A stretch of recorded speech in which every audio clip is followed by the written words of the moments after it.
August 2014. The world wakes up to news so shocking, so devastating, it feels like a collective punch to the gut. Robin Williams, the man who made us laugh until we cried, who could switch from manic genius to profound tenderness in a heartbeat, was gone. Dead by suicide at just 63, the outpouring of grief was global, instantaneous. He wasn't just an actor, he was a force of nature, a cultural touchstone. But behind the iconic characters, the whirlwind energy, and the billion-dollar smile, lay a life far more complex, more tragic, and more human than most ever knew. Today, we're pulling back the curtain on the real Robin Williams, the untold story of a secret love child, the haunting decay of his abandoned dream homes, the heartbreaking reality of his final days, and the staggering fortune he left behind. Sparking a family feud that exposed the cracks beneath the legend, this is the Robin Williams the world never saw. Robin Williams wasn't just famous, he was ubiquitous. From his explosive breakthrough as the alien Mork in Mork and Mindy, he became a supernova. His stand-up was a torrent of consciousness, a dizzying display of voices, impressions, and raw, untamed energy that left audiences breathless. Then came the dramatic roles that redefined him. The inspiring teacher in Dead Poets Society, the misunderstood genius in Good Will Hunting finally earning him that long-overdue Oscar, the compassionate therapist in Good Morning, Vietnam, the unforgettable genie in Aladdin. He could do anything. He seemed to possess an infinite wellspring of creativity, a boundless capacity for joy. He was the ultimate performer, the life of every party, the friend everyone wished they had. But that relentless energy, that need to constantly give, to constantly be on, came at a colossal personal cost. Behind the laughter, there was a profound loneliness. A deep well of sadness he fought his entire life. One of the most closely guarded secrets, a story buried for decades, involves a child born long before his fame truly exploded. In the early 1980s, before his first marriage to Valerie Villa, Robin had a brief relationship with a woman named Zachary Pym. Their time together was fleeting, but it resulted in the birth of a son, Zachary Pym Williams. For years, this remained a whisper, a rumor dismissed by Williams' camp. He never publicly acknowledged Zachary during his lifetime. Why? The reasons are complex, shrouded in the fog of young adulthood, burgeoning fame, and perhaps a fear of the complications it might bring. Imagine being Zachary, knowing your father is one of the most beloved figures on the planet, yet living in the shadows,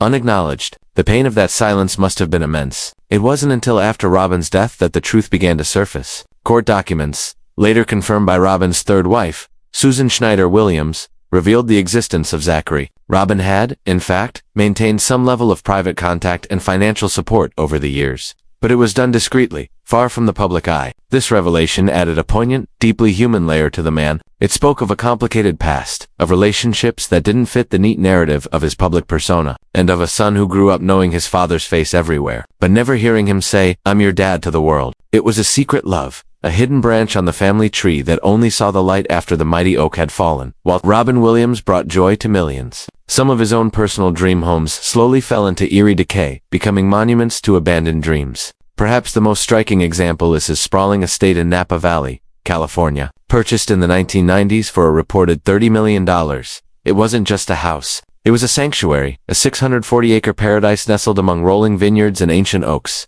Robin poured his heart and soul into creating a retreat, a place of peace, away from the relentless glare of Hollywood. He designed a stunning main residence, guest houses, even a private lake. For a time it was his haven, but as his life changed, marriages ended, personal struggles intensified. The Napa property became less of a refuge and more of a burden. The sheer scale, the cost of upkeep, the memories it held, it all became too much. After his death, the estate sat largely vacant. Images that emerged years later were haunting. The once immaculate grounds overgrown, the beautiful structures showing signs of neglect, the private lake reflecting only emptiness. It wasn't just a house falling apart. It was a symbol of dreams put on hold, then abandoned entirely. It stood as a silent testament to the fact that even immense wealth and fame couldn't shield Robin from the complexities of life, the shifting tides of personal fortune, or the simple, sad reality that sometimes, the places we pour our love into can't be saved. Other properties associated with him, like a lavish home in Tiburon, California, also faced uncertain futures after his passing,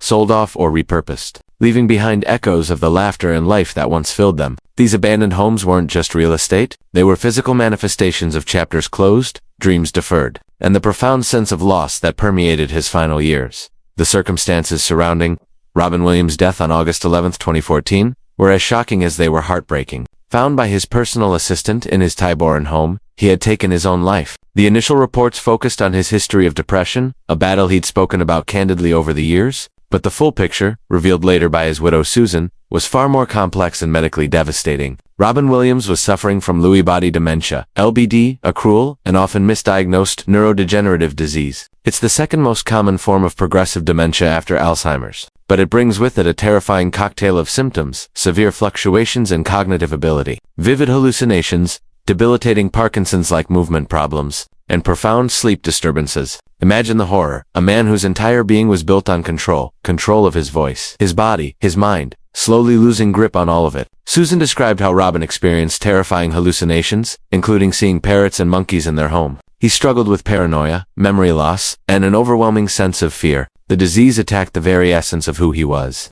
His depression wasn't just clinical. It was intrinsically linked to the terrifying reality unfolding in his brain. He knew something was terribly wrong. He was being tested and treated, but the Lewy bodies were winning. The paranoia, the confusion, the loss of self, it created an unbearable psychological burden. In his final note, reportedly found near his body, he didn't mention depression. He spoke about his struggle with the disease, specifically mentioning the demons he was fighting and his fear of losing his mind and becoming a burden. His death wasn't just the result of depression. It was the tragic culmination of a man facing the terrifying erosion of his identity, his intellect, and his very self by a relentless, invisible enemy. It was a sad, desperate act to escape a fate he found more terrifying than death itself. Robin Williams left behind a legacy that transcends his films, but he also left behind a substantial fortune, estimated at around $100 million at the time of his death, and a complex family dynamic that quickly became public. His will outlined provisions for his 3 children from previous marriages: Zachary, his secret son, now acknowledged, Zelda, and Cody. He also made significant provisions for his 3rd wife, Susan Schneider Williams, to whom he was deeply devoted and who had been his rock through his health struggles. However, the specifics of the estate distribution, particularly concerning valuable items like his watch collection, memorabilia, and the rights to his name and image, became points of contention. Susan, who had been his primary caregiver during his horrific battle with Lewy body dementia, felt the need to protect certain assets she believed were promised to her for her security. The children, naturally protective of their father's legacy and their own inheritances, had different interpretations. What followed was a painful, public legal dispute. It wasn't just about money. It was about memory, about respect, about the different ways people grieve and interpret the wishes of a loved one taken too soon. The headlines were jarring. Robin Williams' family and court battle. It was a stark, uncomfortable contrast to the man who brought so much joy. The feud eventually settled, but the damage was done. It exposed the raw nerves that death can expose, even in families touched by immense wealth. The huge net worth left behind, instead of being a simple blessing, became a source of conflict. A reminder that even in death, the complexities of relationships and the pain of loss don't simply vanish.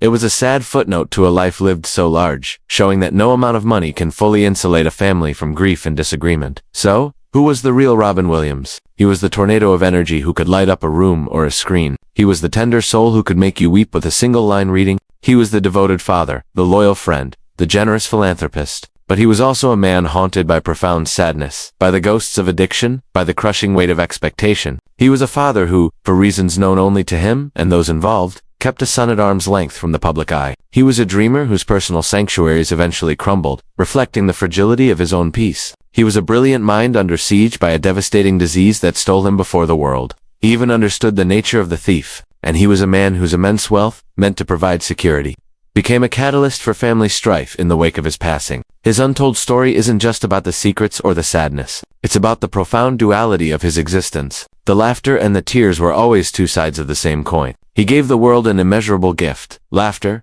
insight, compassion, joy, but the cost to him was immense. He fought battles most of us never saw, on stages and in the quiet solitude of his own mind. His death was a tragedy, but his life, in all its messy, brilliant, heartbreaking complexity, remains a testament to the incredible heights of human creativity and the devastating depths of human suffering. Robin Williams wasn't just a character on a screen. He was a real, flawed, struggling, ultimately fragile human being who, despite it all, managed to touch the lives of millions. And that, perhaps, is his most enduring and most human legacy. Disclaimer: the content in this video is based on publicly available information, media sources, and opinions. It is created for entertainment and educational purposes only. We do not claim or guarantee that every detail is 100% accurate,